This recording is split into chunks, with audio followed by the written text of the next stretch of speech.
There really is nothing to say. The Chicago Blackhawks broke a record yesterday. They are officially since the 1970s, when the California Golden Seals were a team.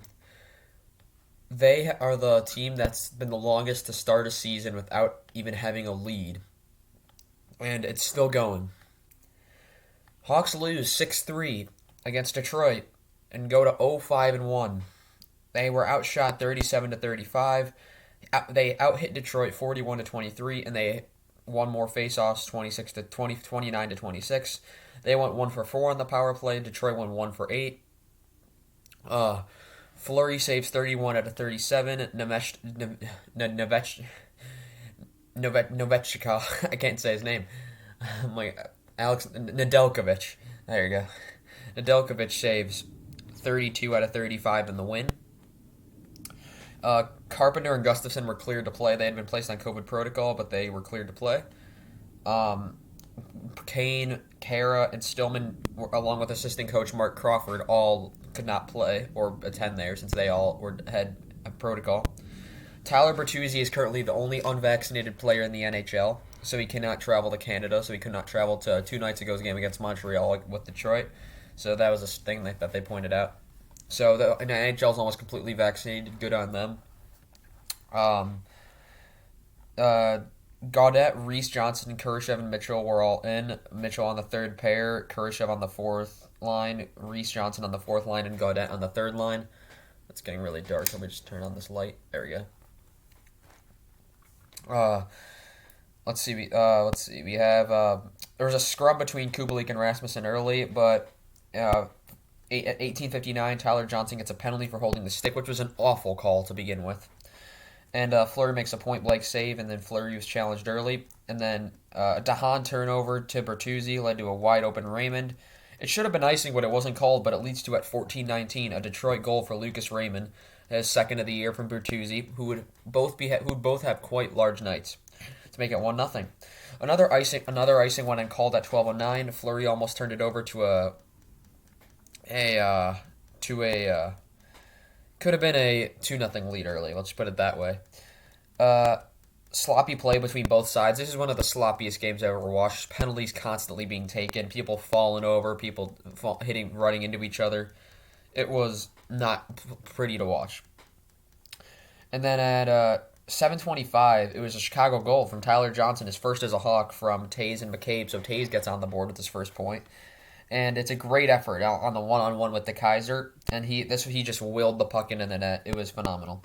Then at 6:56, Chicago penalty to Kubalik for high sticking, which was a double minor. But then at 6:23, there was a Detroit penalty to Larkin for holding the stick, which was a bad call. It should have been Murphy who should have got the cross-checked call. But yeah. And then it was 4-on-4, and Larkin was mad. Like, he went after Murphy, and then who was being defended by Hagel and Carpenter. Then at 5:01, there's another Detroit penalty to Fabry for slashing. So that original double minor to Chicago became a Hawks power play for a 4-on-3. And a 3-on-2 was stopped by Nedeljkovic. And then 38 seconds, 4-on-3 looked good. Back to 4-on-4, which everything would be killed. There was a non-icing call at 1:40, and then DeBrincat, Kubalik, Carpenter were playing very physical. They had said they had were leading the team in hits with 3 by the end of the period. And then we move on to the second period. Body was being laid early. At 18:24, there was a Chicago penalty to Johnson again for slashing, which would be killed. And then at 15:38, Detroit goal from Carter Rownan, who banked it off from Rasmussen and Stevens to make it 2-1. It was banked in off Fleury, but it was also a 4-on-1. If it was barely a 4-on-1, it could have been a 3-on-1, but it was a 4-on-1 basically. Fleury was making great saves. DeBrincat made a huge hit. 12:27 though. It's a Detroit goal from Vladimir Nemestikov, third of the year that was Rowning's first, from Sedita and Stevens to make it 3-1. And then that went off. That was very close to. That did go off Murphy, or not Murphy. It went off Fleury's pad, and it bounced in off a Chicago player, and then it bounced a Detroit stick. Nemestikov was able to put it in. Then at 10:41, it was another Detroit goal. So in 5 minutes, they led in 3 goals again. and it was Tyler Bertuzzi with his sixth of the year from Larkin and Raymond. So Raymond already had 2 points. Bertuzzi already had 2 points as well to make it 4-1. 3 goals in 5 minutes. And Eddie Olczyk, the announcer for the Hawks, who's with Pat Foley, Eddie Olczyk was angry. He's like, I hope one of those Hawks players is ready to snap because I know I'm going to snap. And that was the angriest I've ever seen him. I'm going to be brutally honest. But he's right. This team needs to get a spark. They need to get something done because they're not. They had great expectations going into this year, and now they've all fallen apart. They're the worst team in the league. I thought this year was supposed to be cup or bust, not go for Shane Wright. I mean, I wouldn't mind Shane Wright, but you get the idea. Right after that goal, Bertuzzi left the players' bench. He would come back. Fleury was angry, and then a long. Remember that goal that Bertuzzi scored was reviewed for a long time for whatever reason. I didn't see anything illegal about it. They were thinking maybe it was a kick, but it went off Reese Johnson, so it wasn't going to be a bad goal. I don't know. I don't know why they recovered it for so long, but they were. And then at 8:54, it's a Detroit penalty to Mark Stahl for cross-checking. There were a lot of whistles and icings at the midway through the second period, and Hawks late had a chance, and then at 7:50, it's Chicago power play goal from Dominic Kubalik. It was his third of the year from Tays and Jones to make it 4-2. And then this is where the Hawks had a late chance. And then at 59.2, Detroit was dominated the second, but at 59.2, it's a Detroit goal again from Lucas Raymond, his third of the year, second of the night, from Larkin and Bertuzzi, second of the night, as I previously said. It was off a rebound, so hardly anything Fleury can do about it. And then there was a scrum at the end of the period, as these two teams really don't like each other. They used to be longtime rivals. Go to the third. At 18:02, Chicago goal from Henrik Borgstrom, his first as a Blackhawk, to make it 5-3 from Strome and Gaudette. Strome is the only person on the Hawks right now with a plus in the plus-minus column, so maybe put him in there more often.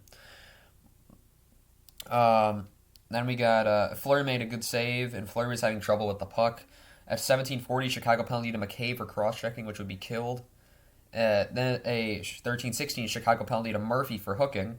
Then at 13 minutes exactly, there was a Detroit power play goal to Lucas Raymond, his first ever hat trick, his fourth of the season, from Larkin and Seider to make it 6-3. And that would be the end goal, the last goal. Then at 9:41, Detroit penalty to Bertuzzi for hooking. 9:15, Detroit penalty to Seider for tripping.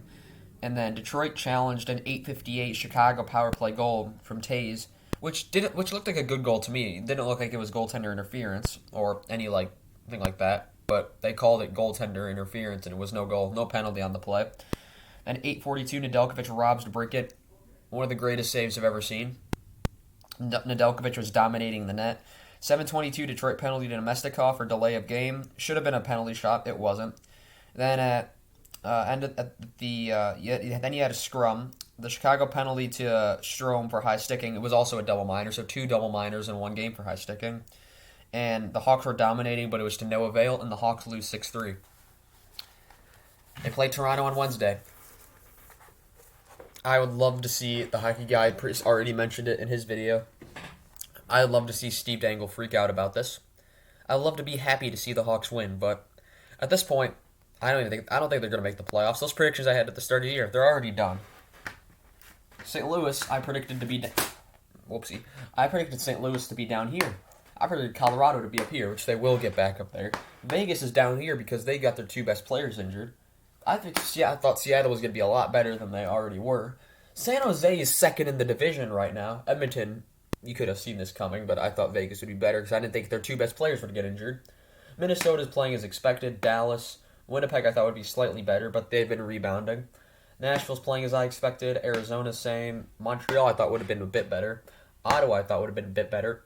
Tampa I thought would have been a bit better. Buffalo I thought would have been a lot worse. But, yeah, all these other divisions, Metropolitan's the only one that seems like it's pretty normal right now. I'm rooting for Florida this year, that's for sure. If they play tonight, it could go 6-0.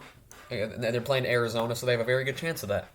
But that's all I have for you guys today, and I'll see you next time. Thank you for watching. Goodbye.